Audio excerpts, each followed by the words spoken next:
atrás? ¿Perdón? ¿No molesta esa luz atrás? ¿No? Un poquito se te ve el reflejo por acá. Entonces, yo creo Voy a que si te puedes poner de cerrar, costado. voy a cerrar la cortina. Voy a cerrar la cortina. Ah, también.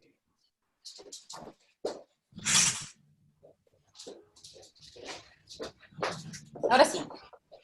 Ahora sí, sí. Ya. Ahora sí se ve mejor. Bueno, buenos días con todos. Espero que estén muy bien en sus casas. Esto es como el segundo módulo que estamos haciendo de lo que es glaucoma en niños.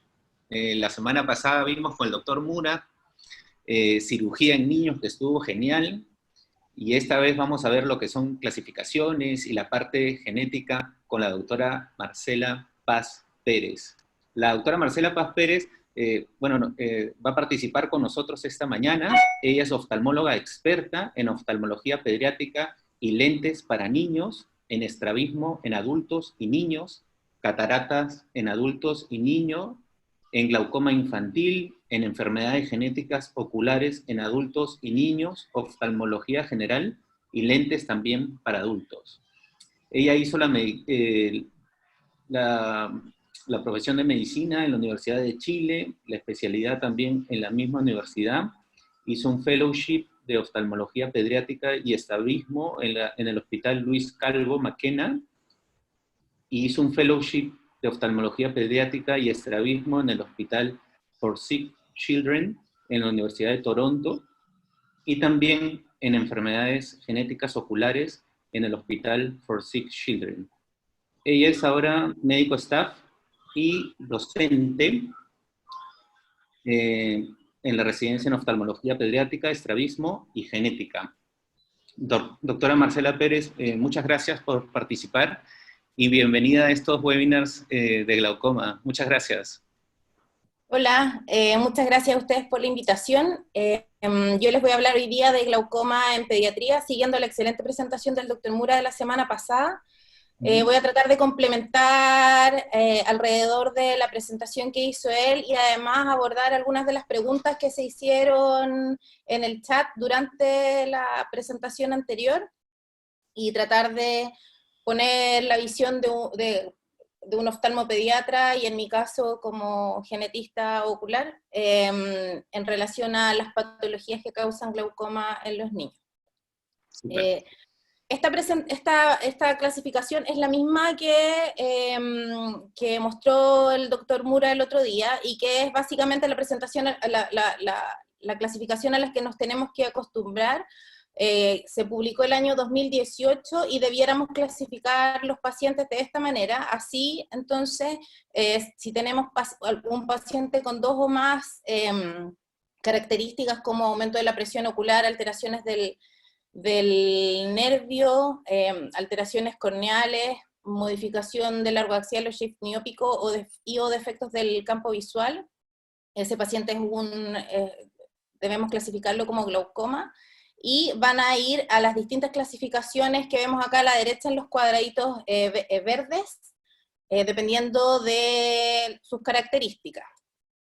Entonces yo voy a partir primero por hablar de los distintos hallazgos clínicos que tenemos que buscar en los pacientes para clasificarlos como glaucoma, ya que los parámetros no son los mismos que en los adultos y la manera de examinar no es la misma que en los pacientes adultos a los que probablemente la mayoría de ustedes están acostumbrados.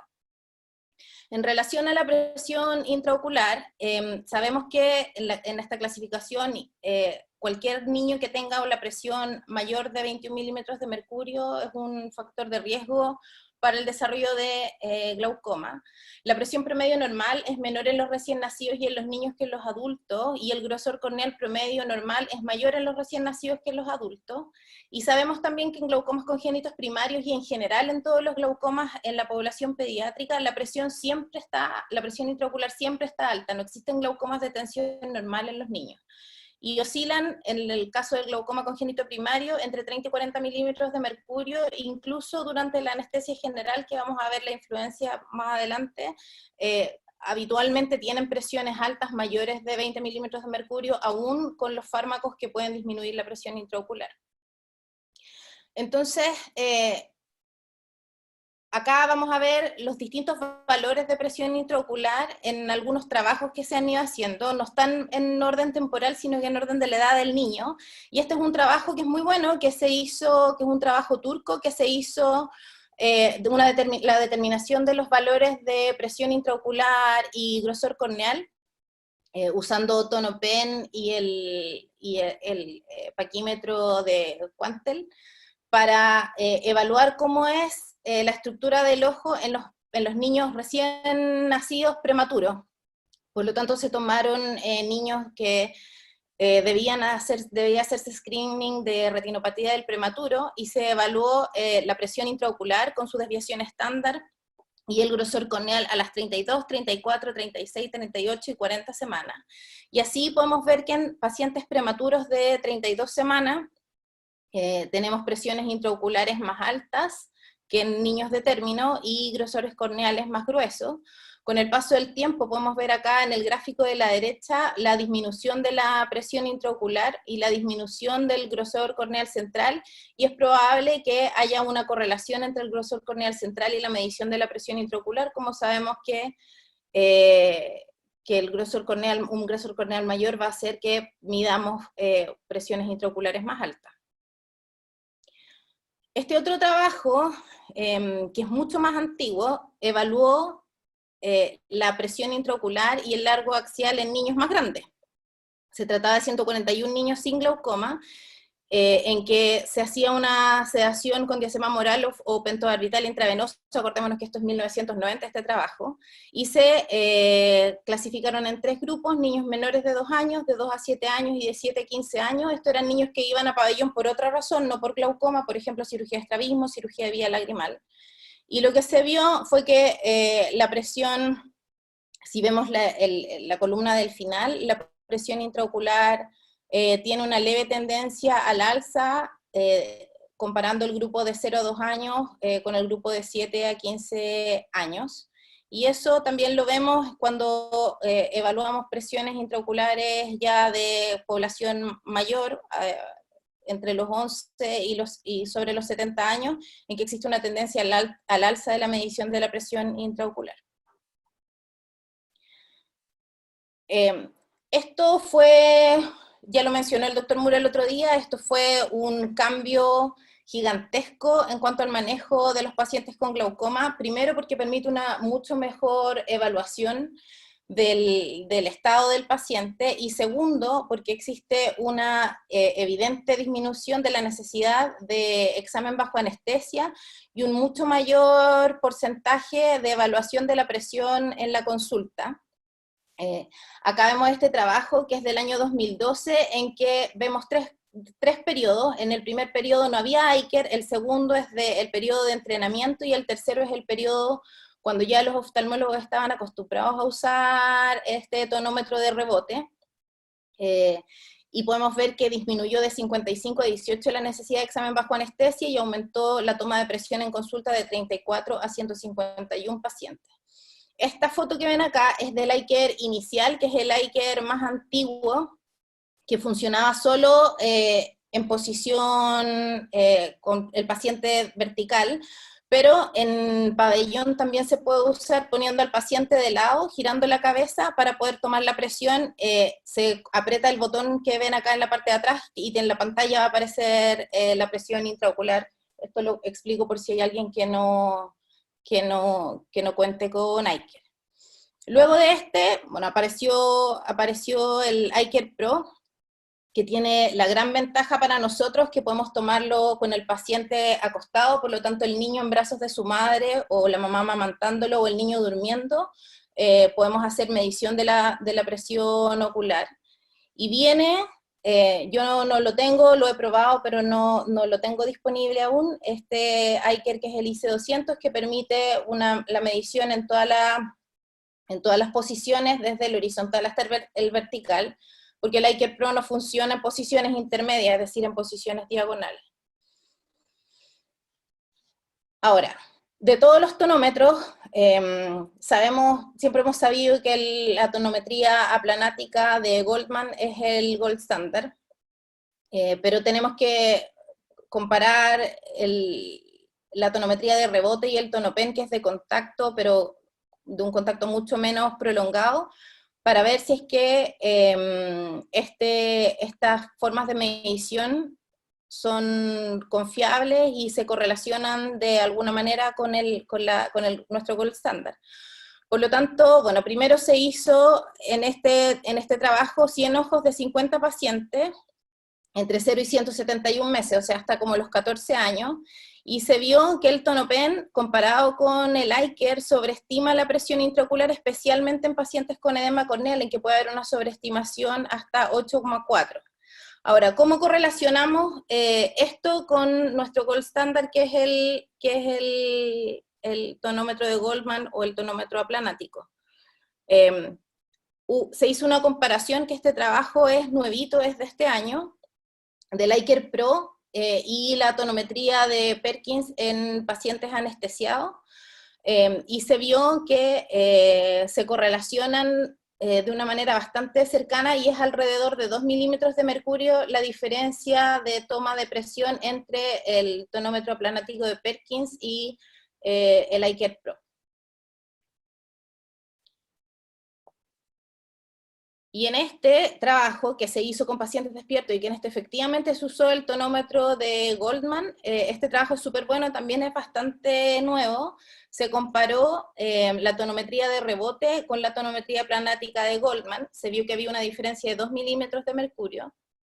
Se comparó la tonometría de rebote o ICER con la tonometría de no contacto o por aire, y se vio también que había una correlación.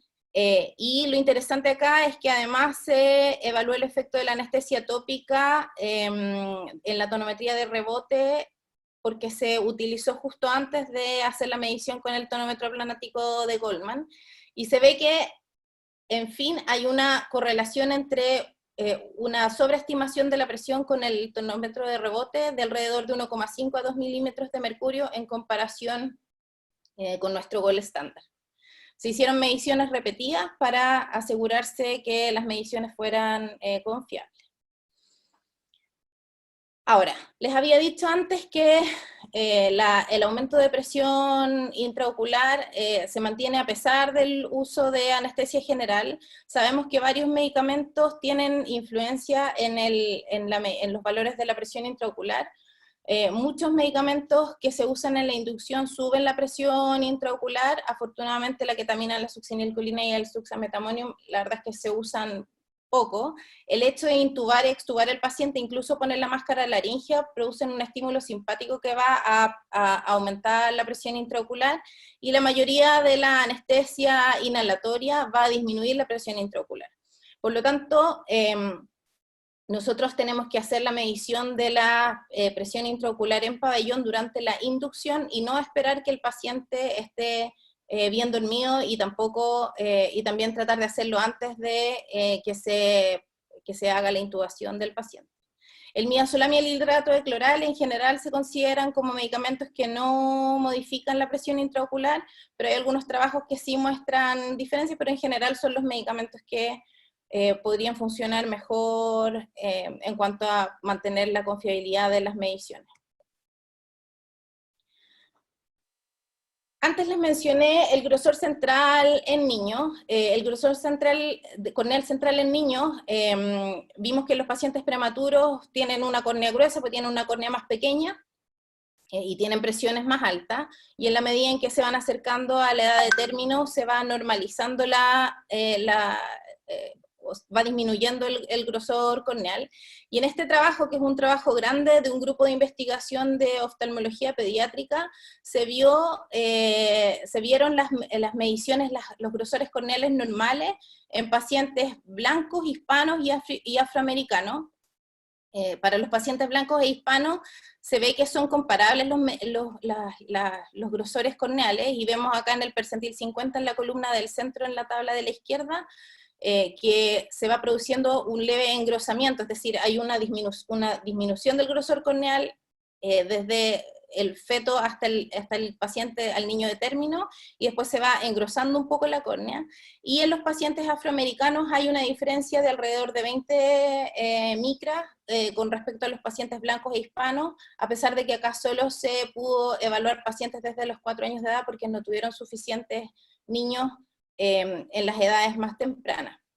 Esto es importante tener en cuenta cuando medimos presión intraocular en pacientes de distintas etnias. Y en este trabajo se vio cuál era el grosor central en pacientes sanos, que iban nuevamente por una cirugía de estrabismo o de vía lagrimal, pacientes con glaucoma y pacientes con enfermedades o con condiciones en riesgo de glaucoma, como son la aniridia y la afaquia. Y lo que se vio es que en estas dos condiciones, la aniridia y la afaquia, encontramos córneas muy, muy gruesas. En otras patologías también podemos ver acá los promedios de grosor corneal, pero es importante tener en cuenta que en estos casos la córnea se asocian a córneas engrosadas. En relación a la evaluación del nervio óptico, es importante hacerla. Muchas veces cuando tenemos edema corneal no logramos ver el nervio óptico, y a veces, incluso después de la cirugía, pasan unos días hasta que logramos evaluar la cabeza del nervio óptico. Esta foto yo la saqué del libro de la academia porque la verdad es que no tengo buenas fotos en que se pueda ver este fenómeno que no se ve en los adultos, o que se ve muy escasamente en pacientes mayores, que es que la excavación del nervio óptico es reversible. No se sabe muy bien, se ha tratado de estudiar por qué se produce esto, y yo no sé si alguno de los expertos en glaucoma tiene la respuesta, pero lo que se ve acá es que una vez que nosotros tratamos al paciente, disminuimos efectivamente los niveles de presión intraocular, la excavación del nervio óptico disminuye y se recuperan fibras nerviosas, por la plasticidad neuronal probablemente que tienen los niños.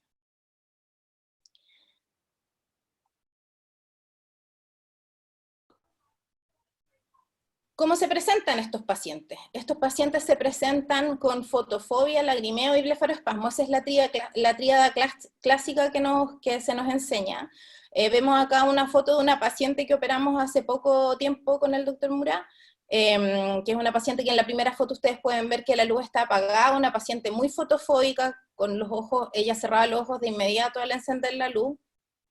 Se puede ver acá un poquitito de asimetría en el diámetro corneal, y esta no es una fotografía de ella, es una fotografía del libro, pero se pueden ver las estrías de Hub, que son las roturas de CEMET, que son horizontales o pueden ser circunferenciales, paralelas al limbo, que son las que causan el edema corneal y consiguiente fotofobia y lagrimeo, y bueno, la sensibilidad que tienen estos pacientes. El diámetro corneal, acá les puse una tabla de los rangos normales en el recién nacido en pacientes menores de 1 año y mayores de 1 año, y los números o los milímetros de diámetro corneal horizontal que nos van a producir nos van a guiar a que sospechemos de un glaucoma. Cualquier diámetro corneal mayor de 11 milímetros en un recién nacido es anormal. Cualquier diámetro corneal mayor de 12 milímetros en un paciente entre 0 y 1 año es anormal. Y a cualquier edad, un diámetro corneal mayor de 13 milímetros debemos sospechar glaucoma. Asimismo, una simetría de 0,5 a 1 milímetro también nos deben hacer sospechar glaucoma cuando hay una diferencia entre un ojo y el otro. Como vemos acá abajo, el mismo truco que les mostró el doctor Mura el otro día, esta niñita tiene una regla pegada en la frente, le sacamos varias fotos, esta es una de miles de fotos que le sacamos, y ahí podemos evaluar con más o menos una precisión aproximada cuál es el diámetro corneal del paciente, pero siempre cuando lo llevemos a pabellón antes de la cirugía, tenemos que hacer una medición nuevamente del diámetro corneal, y para eso lo ideal es usar este compás, que es el compás que nosotros usamos en las cirugías de estrabismo, que usan los retinólogos para poner los avastines, lo tenemos que tener también cuando vamos a hacer las cirugías de glaucoma, lo usan los glaucomatólogos para poner las válvulas también, etc. Y en relación al largo axial, nosotros sabemos que los niños recién nacidos tienen un ojo cortito, de 14,5 a 15,5 milímetros, va creciendo rápido al principio y después va disminuyendo la velocidad de crecimiento.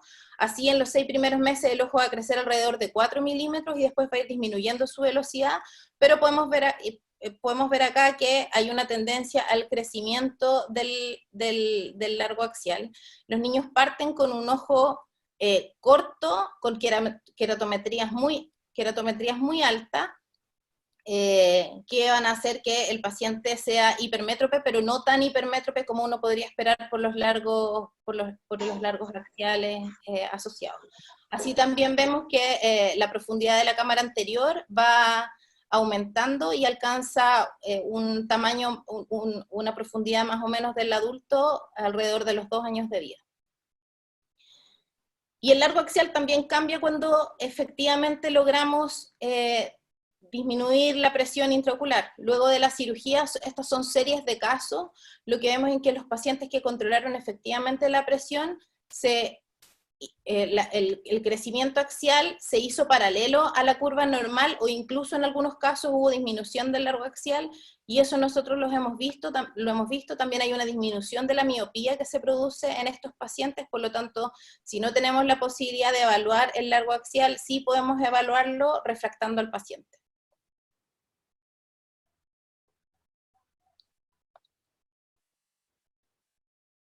Ok. Ahora vamos a ir a los tipos de glaucoma. Yo voy a partir en un orden que es un poquito diferente que el orden clásico que se hace hecho. ¿Aló? Tu teléfono.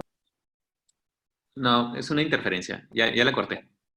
Este es un review de las asociaciones sistémicas del glaucoma. Básicamente lo que tomaron acá fueron muchos pacientes con glaucoma en la infancia. Eran 317 pacientes menores de 15 años. La gran mayoría de estos pacientes fueron glaucoma congénito primario. Hay otros trabajos en que el glaucoma más frecuente es el glaucoma secundario, pero en esta serie era el glaucoma congénito primario, y vemos que un porcentaje no menor, alrededor de un 20%, son pacientes que tienen u otras anomalías oculares o asociaciones sistémicas. Por lo tanto, es importante la evaluación en conjunto con el pediatra y o con el genetista, porque hay asociaciones que son importantes. Por ejemplo, hay enfermedades metabólicas. Ahí tenemos una foto de un paciente con síndrome de Lowy que no solo tiene glaucoma, sino que también tiene alteraciones neurológicas, metabólicas y catarata. Estos niños, como en un 70% de los casos, tienen glaucoma. La segunda foto es de una paciente con una mucopolisacaridosis. La mucopolisacaridosis, aparte de ser parte del diagnóstico diferencial por la opacidad de la córnea, que, bien, eso no lo voy a mencionar nuevamente porque ya lo mencionaron en las presentaciones previas, pero en la mucopolisacaridosis lo que sucede es que se produce depósito de mucopolisacáridos que pueden obstruir el trabéculo. Y además se deposita en la retina, por lo tanto estos pacientes pueden tener alteraciones del electroretinograma en los casos en que se han hecho las mediciones, y además pueden tener hipertensión endocraniana por el depósito a nivel central, y pueden tener una pérdida visual mixta por opacidad corneal, por glaucoma y por daño del nervio óptico y la retina. La homocistinuria también puede causar glaucoma por la microesferofaquia y la ectopia lentis que puede asociar, y varias facomatosis. Acá vemos un niño con un hemangioma del párpado superior, en este caso un paciente con Sturge-Weber, que tienen además una malformación vascular a nivel del sistema nervioso central. Son niños que pueden tener patología neurológica muy grave, epilepsia de muy difícil manejo, y un glaucoma también de muy difícil manejo. Y el riesgo es más alto cuando hay compromiso de hemangioma del párpado superior en comparación con cuando el hemangioma es del párpado inferior. Estos pacientes debe tomarse la presión en todas las consultas, si bien el aumento de la presión o el glaucoma habitualmente parte después del año de vida. Y la neurofibromatosis es otra facomatosis que es más frecuente, que en menor porcentaje presenta glaucoma, pero que se puede asociar también. Otras enfermedades como la trisomía 21, síndrome de Down y la trisomía 13 o el pató asocian también glaucoma. El FACE es una malformación vascular similar al Sturge-Weber, pero mucho más severa. Y acá tenemos una foto del dedo pulgar de un recién nacido, que es un paciente mío, que tiene el dedo pulgar mucho más grueso, y ese es un signo bien precoz de Rubinstein-Taybi, que es una patología que asocia un alto riesgo de glaucoma, por lo tanto estos pacientes tienen que tener seguimiento estricto. La rubiola, hace unos años tal vez no hubiéramos hablado de rubiola porque casi no hay, pero con la moda de no vacunar a los niños han aparecido casos de rubiola, por lo tanto tenemos que tenerlo en consideración en ciertos grupos poblacionales. El santogranuloma juvenil también conlleva un riesgo de glaucoma, y las alteraciones del tejido conectivo que están acá mencionadas. Vamos a pasar al glaucoma congénito primario, que les voy a mostrar este paper que ya les mostró el doctor Muro el otro día. En el glaucoma congénito primario pasan básicamente dos cosas. El iris está insertado anteriormente y hay una malla trabecular que es anormal, y eso produce un aumento de la resistencia del flujo de salida, pero es una goniodigenesia o una trabeculodigenesia.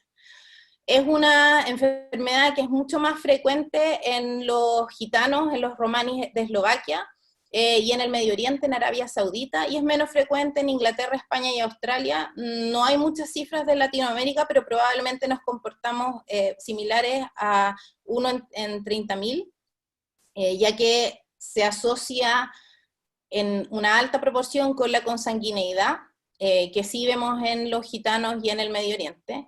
En el caso del glaucoma congénito primario, alrededor del 70% son bilaterales y es más frecuente en el género masculino. La verdad es que desde un punto de vista genético y de la causa real del glaucoma congénito primario, uno debería analizarlo junto con el glaucoma asociado con otras anomalías oculares como son las digenesias del segmento anterior. Estos son dos papers de genética en que se ven los distintos genes que van a causar las 4 principales digenesias del segmento anterior: el glaucoma congénito primario, la anomalía de Peters, la anomalía de Rieger y la aniridia o la hipoplasia de iris. Y vemos acá en este como especie de diagrama de Venn que muchos de los genes causan no una, sino varias o pueden causar no una, sino varias de estas enfermedades. El glaucoma congénito primario, básicamente, el gen que más frecuente está más involucrado es este gen asociado al citocromo P450, que es el CYP1B1, que se hereda en forma autosómica recesiva, y el LTBP2, que se los voy a mostrar a continuación. Acá vemos las distintas alteraciones que se producen en las digenesias del segmento anterior. En rojo podemos ver en este dibujo el iris hipoplásico, y en verde las adherencias lenticulocorneales que vemos en el síndrome de Peters, y en azul las adherencias iridocorneales que podemos ver también en el síndrome de Peters y en el Axenfeld.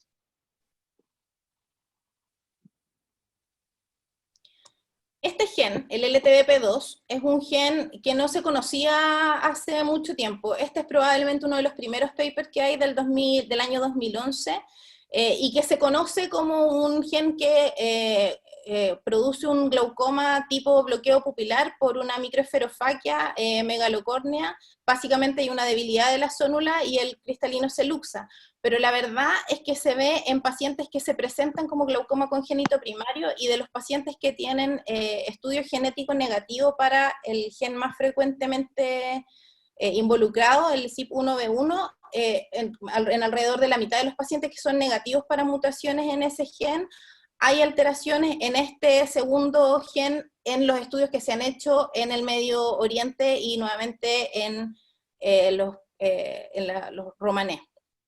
Este gen produce una proteína que interviene en la adhesión celular, en la producción de microfibras de elastina y en el correcto desarrollo de la malla trabecular y del cuerpo ciliar. Por lo tanto tenemos que tenerlo en cuenta, sobre todo si es que tenemos un diámetro corneal aumentado de microesferofaquia en un paciente pequeño que no tiene hallazgos similares a Marfan, aunque se pudiera confundir.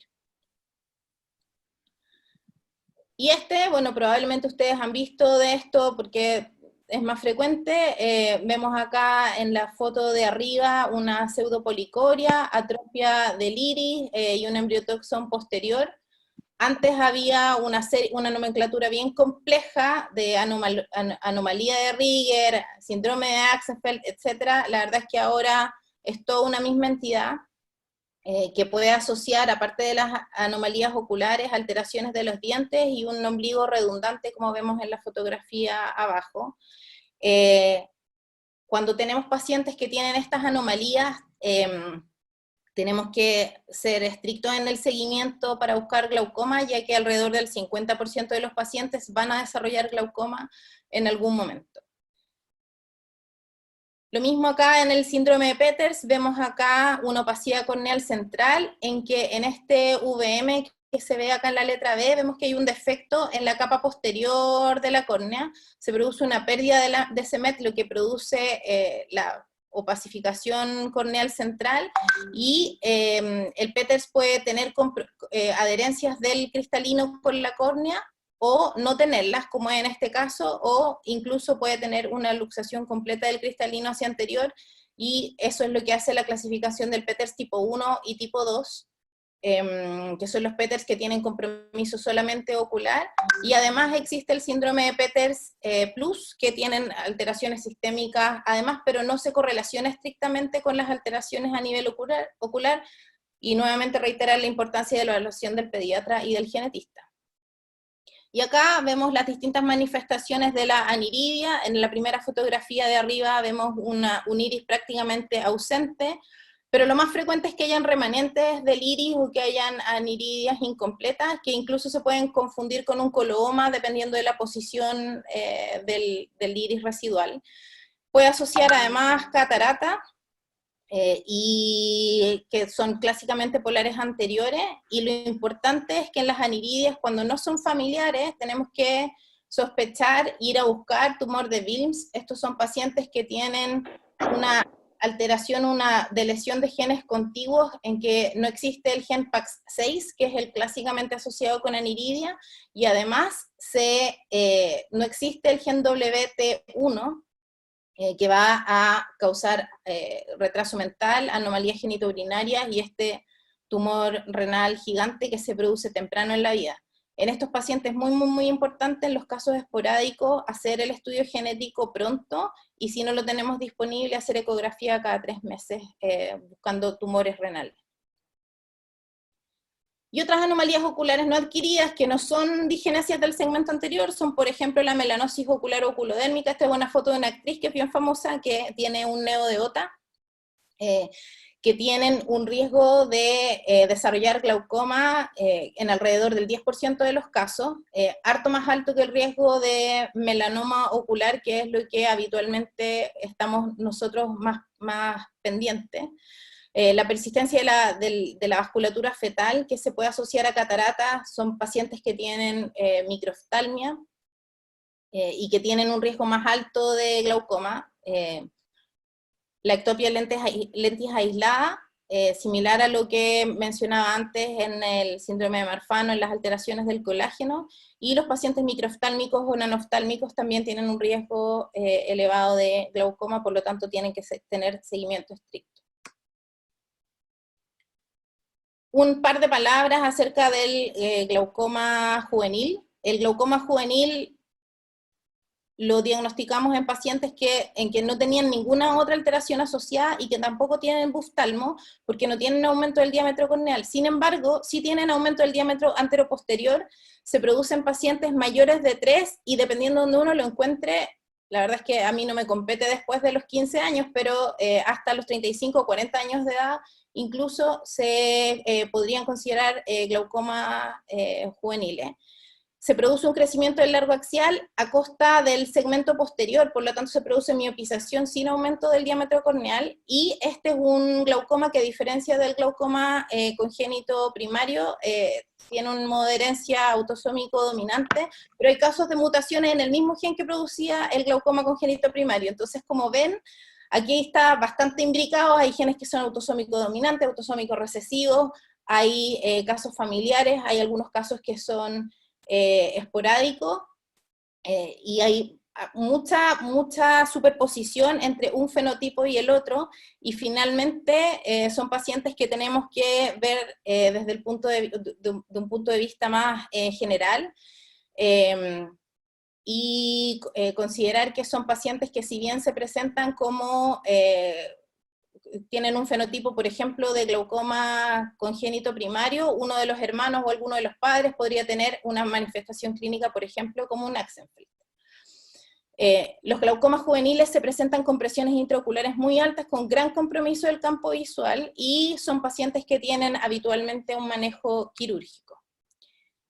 No les voy a hablar de cirugía de glaucoma y cirugía de catarata y de glaucoma y esteroides, porque el doctor Mura mañana tiene una presentación a esta misma hora, mismo canal, a las 12:30, acerca de conceptos de cirugía de catarata infantil y glaucoma, así que los dejo invitados a esta presentación.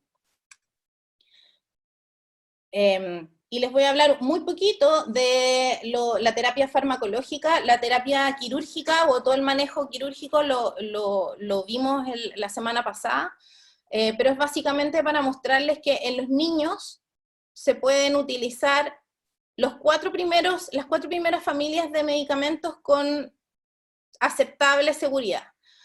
Hablamos de los antagonistas beta-adrenérgicos como el timolol, el niolol y el betaxolol, que si bien pueden producir broncoespasmo y bradicardia, que son los efectos secundarios más frecuentes, con la oclusión de los puntos podemos minimizar la absorción sistémica. Los análogos de prostaglandinas que tenían un poco de mala fama y se decía que no funcionaban mucho en niños, les voy a mostrar muy cortito después un trabajo que muestra que la gran mayoría de los niños sí son respondedores a los análogos de prostaglandina.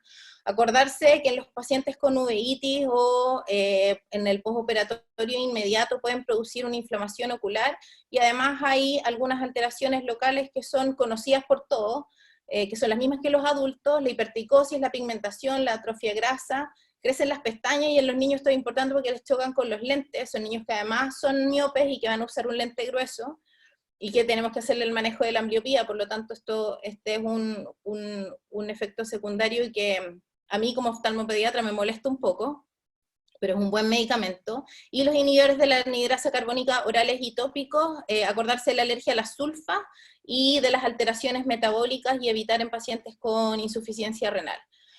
Los parasimpáticos miméticos como la pilocarpina, la verdad es que yo no los uso prácticamente nunca, y los agonistas alfa adrenérgicos, nosotros en Chile no tenemos apraclonidina, por lo tanto yo ni siquiera tengo brimonidina, porque es un medicamento que si bien en la literatura se dice que después de los 20 kilos se podría usar con cierta seguridad, la verdad es que es un medicamento que puede producir hipotensión, bradicardia, y puede producir depresión del sistema nervioso central. Por lo tanto, en mi caso en mi opinión, está contraindicada. Y este es el trabajo que les mencionaba antes, en relación a la utilidad de las prostaglandinas. Este es un trabajo que tiene 3 años de seguimiento y un paper intermedio al año de seguimiento, en que básicamente lo que se hizo fue reclutar pacientes que habían tenido una cirugía de glaucoma pediátrico primario, y que se vio cuál era el efecto de la prostaglandina. Se consideró pacientes que respondían a prostaglandina, aquellos que disminuyeron un 20% de la presión intraocular, y si disminuían, pero no tanto, entre un 10 y un 20%, se les agregó dorzolamida, y en caso de no responder, es decir, una disminución menor a un 10% aumento de la presión, se cambió el medicamento, se suspendió la prostaglandina a dorzolamida. Y en el estudio, en el reporte final, que es del año 2018, se vio que solamente un 20% son no respondedores a monoterapia con prostaglandina, y habían muy poquitos pacientes, solo 3 ojos, de pacientes que estaban con terapia con dorzolamida, que también tiene efectos locales como ojo rojo y ardor. Pero bueno, podemos ver acá que los pacientes en población pediátrica sí responden a las prostaglandinas, y es un medicamento que sí utilizamos. Recordemos que los fármacos son medicamentos que usamos como terapia contemporizadora, esperando la cirugía o esperando que se aclare la córnea de los pacientes que tienen un glaucoma con edema corneal importante, que no nos va a permitir hacer la cirugía ideal, que es la cirugía angular. Y acordarse que estos son niños que están en etapa de desarrollo, hay que hacer una evaluación de la función visual. Para los glaucomatólogos, que prácticamente no ven niños, es un test de Teller, que es un test de mirada preferencial, en que vemos que la tecnóloga está evaluando hacia qué lado mira el paciente, que debe preferir mirar hacia las franjas. Este examen se puede hacer desde los 3 meses de edad.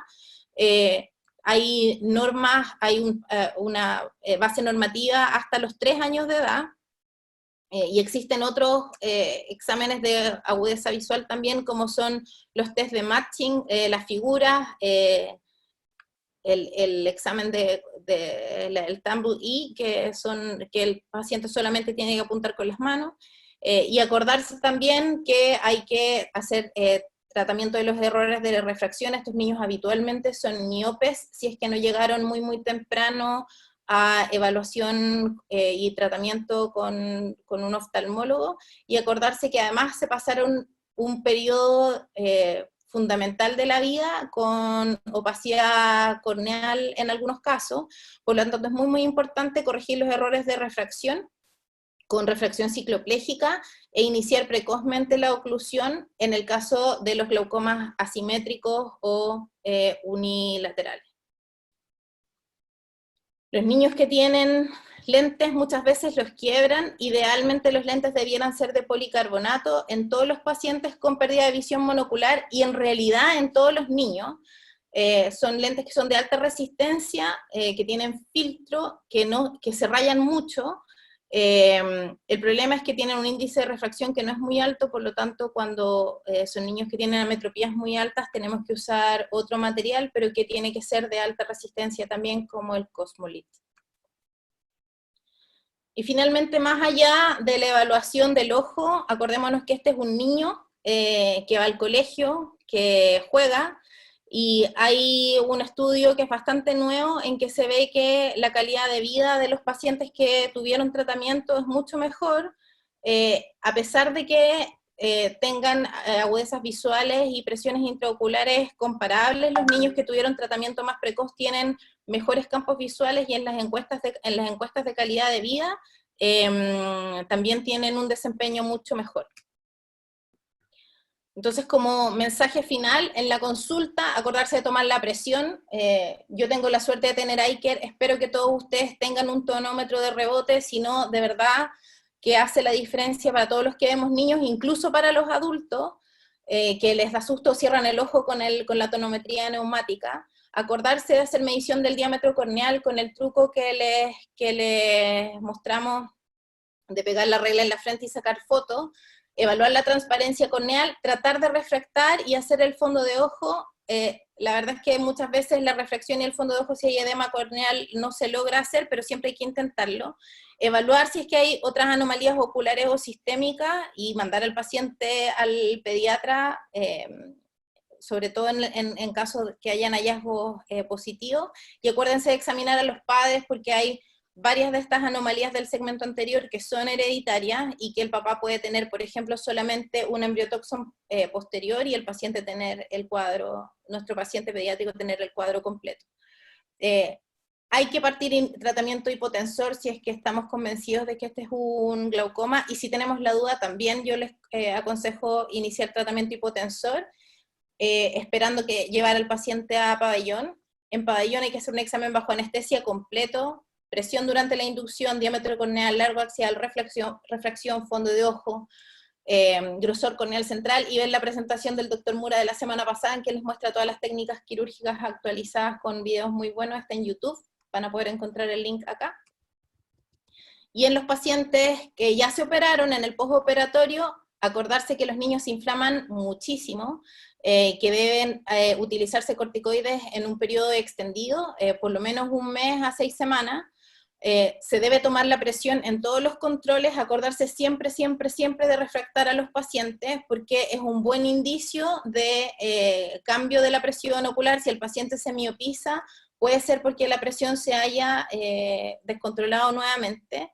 Acordarse del manejo de la ambliopía y la protección con lentes de policarbonato, y en el caso de los pacientes que que hayan llegado tarde, acordarse de las adaptaciones de baja visión, mejorarles el contraste, mandar una carta al colegio para que los adapten en la sala de clases con sus compañeros.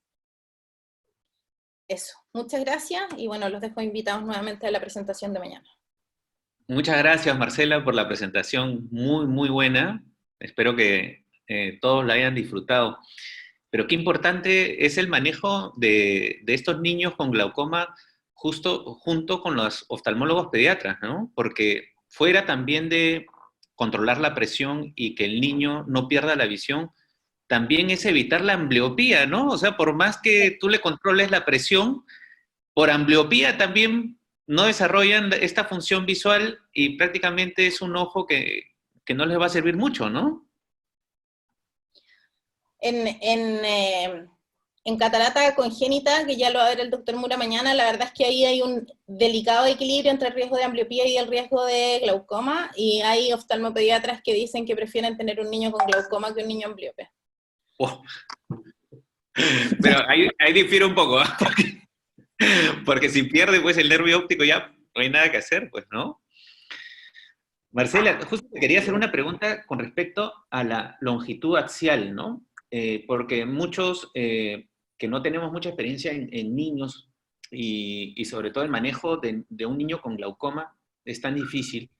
La longitud axial, ¿cada cuánto tiempo lo haces en estos niños? Porque se ha visto que con longitud axial puedes comprobar también si el glaucoma está avanzando o no. La verdad es que yo no llevo a los pacientes a pabellón con tanta frecuencia. También se sabe que en los niños menores de 1 año las anestesias prolongadas pueden producir cambios a nivel de sistema nervioso central, las anestesias repetidas y prolongadas. Pero sí yo refracto a los pacientes en todos los controles. Y para mí es mucho más importante el shift miópico o que el paciente parta con una anisometropía que no tenía o aumente la anisometropía que ya tenía, es un elemento súper importante en la decisión de llevar al paciente para hacer el examen bajo anestesia. Básicamente lo llevamos a examen bajo anestesia cuando no logramos hacer el examen en la consulta, y como ahora sí tenemos el tonómetro de rebote, en general son muy pocos los pacientes que hay que llevar a pabellón. Son solamente los pacientes inexaminables. Yo hago el largo axial previo a la cirugía, y después si es que lo tenemos que llevar para examen. Pero no hay una norma de cada cuánto llevar los pacientes para hacer el examen bajo anestesia. Súper, súper, súper. Fabi, ¿estás por ahí? Ayúdame ahí con las preguntas, que muchas Ya. preguntas. Buenos días, doctora, buenos días. Vamos a ver las preguntas que nos han hecho. Acá hay una, Fabi, que me gustó mucho, ¿no? Porque justo hablaste de esta reversión del nervio óptico, o sea, se le encontraba un capping, hay una estimulación más o menos grande, y como que después de la cirugía, como que bajaba, ¿no? Más se iban a que después que pasaba esto, en los exámenes de función, que me pareció interesante, justo lo que mostraste, porque en exámenes funcionales en adultos hacemos campos visuales, ¿no? Y en niños, ¿cómo hace? Por favor, explícanos esos exámenes que mostraste que estaban interesantes. El campo visual depende de la cooperación del niño, pero es muy difícil hacerlo antes de los 7 años. Ajá. Habitualmente las niñitas cooperan antes que los niños, son más tranquilas. Es un examen que es difícil incluso para un adulto. En niños usamos el campo visual por confrontación, mostrándoles juguetes, que es una medición bastante gruesa del campo de visión. Sí, yo lamentablemente no tengo, pero sí existen los OCT para el paciente bajo anestesia general. Está el Bioptigen, que es una máquina que es similar a la RedCam o la cámara retinal pediátrica, en que sí se puede evaluar el nervio óptico y la capa de fibra. No tiene la misma calidad de los OCT que están ustedes acostumbrados a utilizar en adultos. Claro. Pero existe, y hay un brazo nuevo para hacer el examen de OCT en paciente acostado con el Spectralis. Que no sé, la verdad, si es que está disponible o está solo como en estudio en ciertos centros, pero hace mucho tiempo que lo están preparando y que lo estaban evaluando, y hay un par de centros, por lo menos en Duke, por ejemplo, lo tienen. Y se puede usar el Spectralis en el paciente acostado, por lo tanto se puede usar en el examen bajo anestesia. Pero el campo visual, claro, es un problema. La verdad es que lo usamos muy, muy poco, salvo en los niños más grandes o en los glaucomas juveniles. Claro. Ya. Doctora, acá le hacen una pregunta donde preguntan si podría referirse o si podría darnos información acerca del uso de antiglaucomatosos durante el embarazo y la lactancia, o en los lactantes, ¿no? Ajá. Una presentación entera. Bueno. Sí, otro tema completo. Pero sí, Sí, efectivamente, casi ningún medicamento está aprobado en niños menores de 2 años. Pero los tenemos, o sea, no tenemos alternativa, tenemos que utilizar estos medicamentos. La brimonidina, por supuesto, que no se puede usar, produce depresión del sistema nervioso central, y los medicamentos que tienen paso, o sea, que se pone la mamá, muchos medicamentos podrían tener paso a la leche por la absorción en la mucosa nasal, por lo tanto todos los medicamentos debieran usarse idealmente con oclusión de los puntos lagrimales, y evitar estos medicamentos que son que sabemos que pueden causar efectos deleterios en niños. Si el niño no puede usar brimonidina, la mamá idealmente no debería usar este medicamento por el riesgo de pasarlo al paciente. Y alguien ahí también contestó el riesgo de las prostaglandinas y en el parto prematuro y los abortos, que solo contestaron en el mismo chat que lo estoy mirando. Pero yo creo que a las embarazadas también una buena opción es hacerle un SLP, ¿no? Para evitar los fármacos en ellas, ¿no? Es una buena salida, y sí me ha pasado que he tenido que eso es parte de las embarazadas las ven ustedes. Y acá hay otra pregunta, ¿no, Javi? Que dice, cuando usted se refiere a las prostaglandinas, ¿solo se refiere a la Latanoprost o...? No, a todas las Latanoprost, Bimatoprost. Hay un estudio, ¿no?, donde dice, doctora, como usted misma dijo, que el latanoprost de todas las prostaglandinas es el que se usa con más seguridad en los niños y que tiene menos efectos locales que el bimatoprost, ¿no? Creo que lo escuché también en su charla. Entonces, pero no ahondé mucho en el detalle del tratamiento farmacológico, porque, bueno, como alguien dijo en el chat también, acordarse que el tratamiento del glaucoma infantil es quirúrgico, el tratamiento es farmacológico contemporizador, es por un tiempo nomás, pero efectivamente el bimatoprost causa más efectos adversos locales. Yo la verdad es que no he leído ningún trabajo en niños de eso, he leído los trabajos de adultos, y uno no tiene por qué suponer que sea distinto en población pediátrica. Pero yo personalmente no he leído ningún trabajo que muestre en niños cuál es la prostaglandina de elección.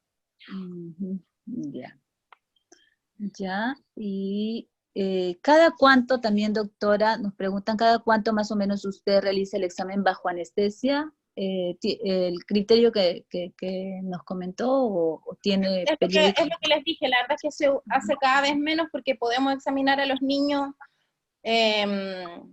despiertos.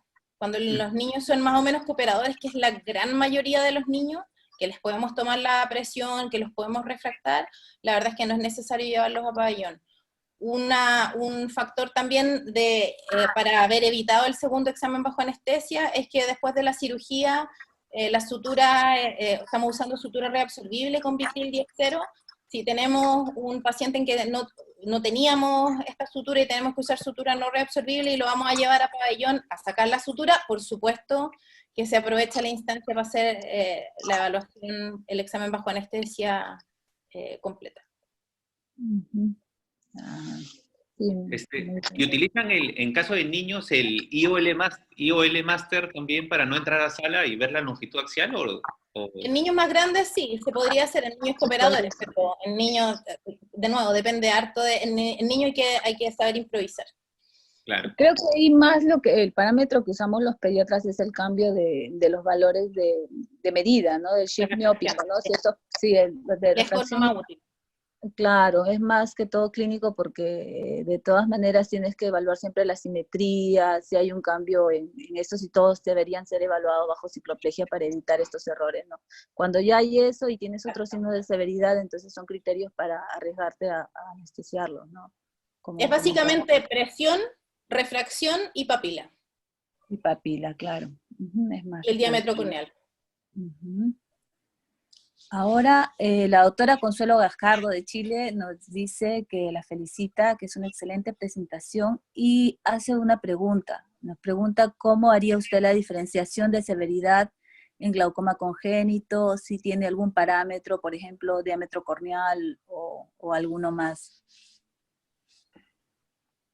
En general, los pacientes que llegan con edema, con edema corneal que no revierte, que ya tienen fibrosis corneal, córneas mayores de 14 milímetros, son de más mal pronóstico, y pacientes que llegan tarde, después del año de vida. Los más frecuentes en el glaucoma congénito es que se presenta entre los 2 y los 6 meses de vida. A pesar de que se llama congénito, la verdad es que los niños no nacen con glaucoma. El glaucoma neonatal es más raro, es mucho menos frecuente. En general son malformaciones mucho más severas, pero básicamente es que el paciente llegue tarde, con un diámetro corneal aumentado, presiones muy altas y con daño ya de la córnea. Esos son los criterios de severidad que se manejan y tienen un poco de relación también con el grado de inmadurez del ángulo, ¿no, doctora? Cuanto más inmaduro es el ángulo, probablemente el grado de severidad que encontramos clínicamente es mayor, ¿no? Sí, es que de nuevo, yo personalmente creo que el glaucoma congénito primario es una entidad que es un continuo con las digenesias del segmento anterior. Muchas veces en la cirugía ustedes van a ver que se van a encontrar con algunas adherencias anteriores, un paciente que no le vieron, por ejemplo, embriotoxón posterior, pero que sí tiene adherencias iridocorneales, y ese paciente podría ser un Axenfeld. Probablemente sí, y si examinamos a los papás y le hacemos una gonioscopía, tal vez tiene alteraciones que van a hablar de un patrón que es autosómico dominante, pero el paciente tiene una manifestación, una expresividad que es mucho más leve y por lo tanto va a responder mejor al tratamiento. La verdad es que yo creo que la subdivisión ahí es un poco artificial, pero claro, práctica. y en todo caso, desde su punto de vista como genetista, todos estos pacientes deberían tener una evaluación genética, tanto ellos como sus padres, para un consejo genético y para definir más o menos bien cuáles son las mutaciones de los genes, porque muchos de estos casos se traslapan o se juntan, ¿no? Mutaciones de genes, Sí. dándonos características clínicas que aparentemente las hemos enfocado en un cuadro, pero que pueden compartir con otros, ¿no, doctora? Entonces el consejo genético usted nos aconsejaría bastante. Sí, o sea, aparte de la evaluación clínica por un pediatra dedicado o por un genetista, son niños y habitualmente los papás están de acuerdo con hacer estudio molecular, que es bastante fácil. Bueno, ahora por esto de la pandemia está difícil mandar muestra al extranjero. Sí. Personalmente, yo trato de mandar todos los pacientes con digenesia de segmento anterior y con glaucoma, y siempre examino a los papás y pregunto por la historia hasta los abuelos, y tratamos de examinar a la familia si es que existe alguna duda de que hubiera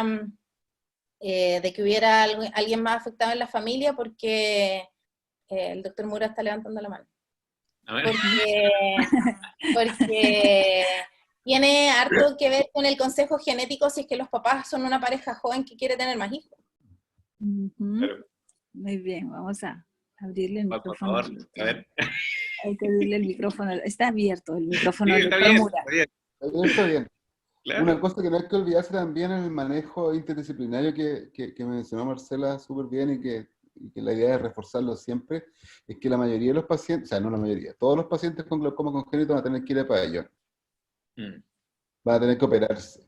Y muchos de estos pacientes tienen asociaciones con, como dijo Marcela, con enfermedades sistémicas que pueden ser enfermedades que provoquen o que amenacen la vida del niño durante el procedimiento.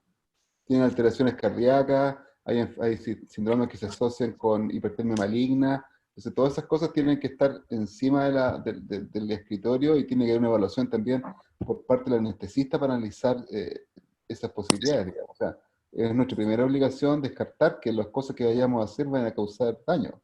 Primum non nocere, doctor. Claro. Pero en ese momento también uno tiene que hablar con sus padres, ¿no? Porque decirles que vamos a evaluar al niño y si necesita cirugía, en el mismo momento hacerla, ¿no? Eso es lo que me imagino se tiene que hablar, ¿no? Porque sin decirles y operarlo de frente, pucha, también es un problema. En el consentimiento informado uno le explica que va a hacer el examen bajo anestesia y que lo más probable clínica, por el examen clínico y todo, es que se va a tener que hacer la cirugía en el momento, para no tener que ofrecerle, como decía Marcela, tampoco hacer múltiples anestesias, digamos. La idea es que la cosa sea fluida. Así es, así es. Otra pregunta que hacen es, ¿cómo evalúan la progresión de glaucoma en edades, en las diferentes edades? ¿Intentan estudio de capas de fibras o piensan que los pacientes ya van a colaborar con el campo visual a partir de los 4 o 5 años? Más o menos, el uso de exámenes especiales, aparte del estudio clínico, ¿cómo lo consideran, doctor? Claro, en lo más difícil, ¿no? En el congénito y el infantil, me imagino, porque el juvenil es más fácil, yo creo, ¿no? Claro, Sí. juvenil. Que depende del niño. De nuevo, Sí. depende de la cooperación del niño. Hay niños grandes de 12, 13 años que probablemente no van a cooperar con un campo visual y niños mucho más chicos de 7, 8 años que sí van a colaborar. Entonces, en pediatría es un poco más difícil establecer una norma respecto a qué examen usar porque son exámenes que dependen de la colaboración del paciente. Claro. Se hace todo lo que se puede.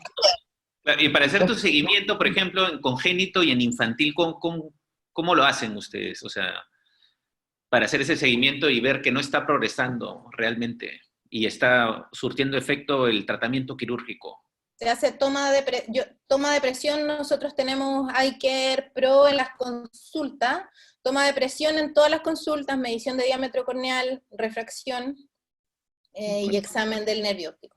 Ahí Eso con en la todas las refracción, consultas siempre. lo que explicaste en la presentación que te sirve mucho, ¿no? Para ver si realmente está pasando algo con el niño en ese momento, ¿no?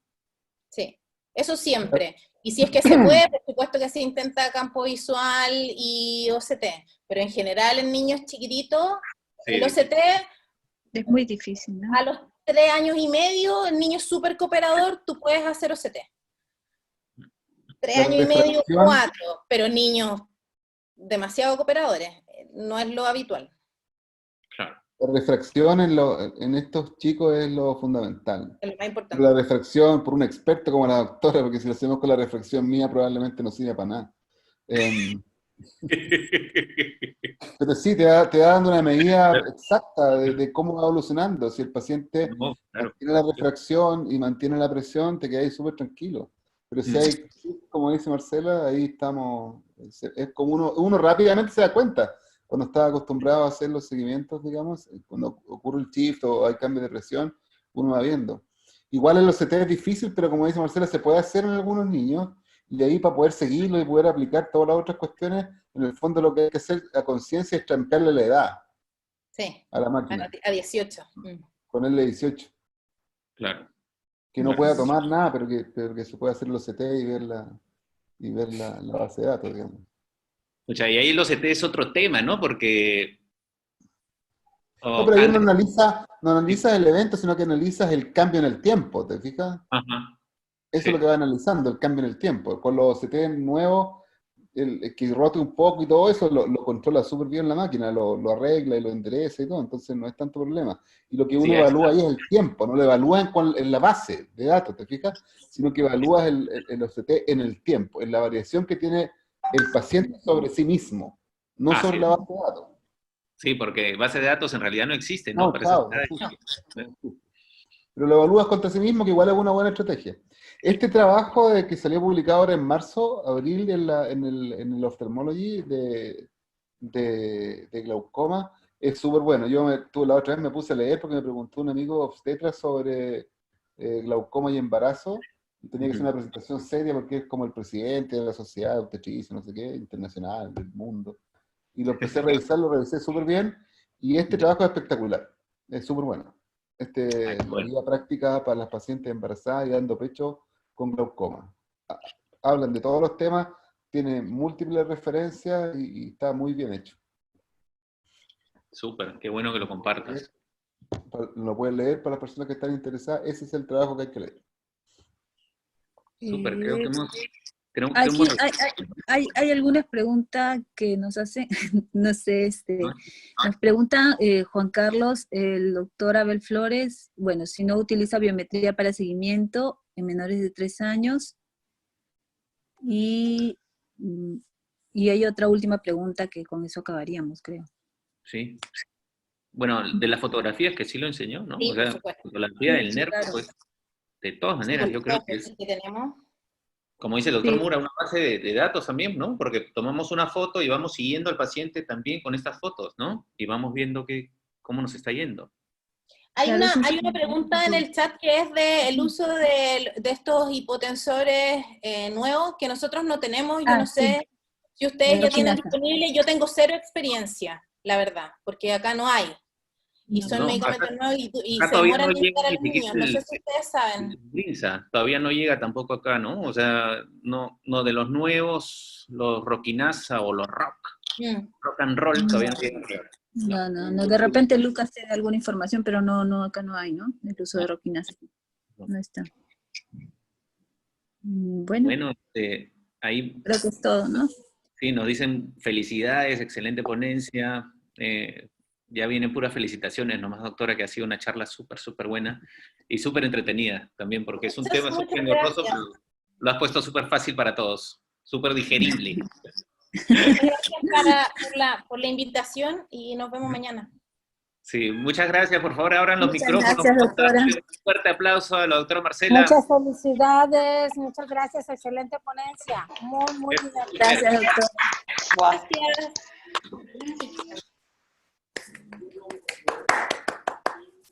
Bueno. Gracias por participar. Nos vemos mañana entonces con los conceptos quirúrgicos en catarata infantil y en glaucoma también. Súper bueno.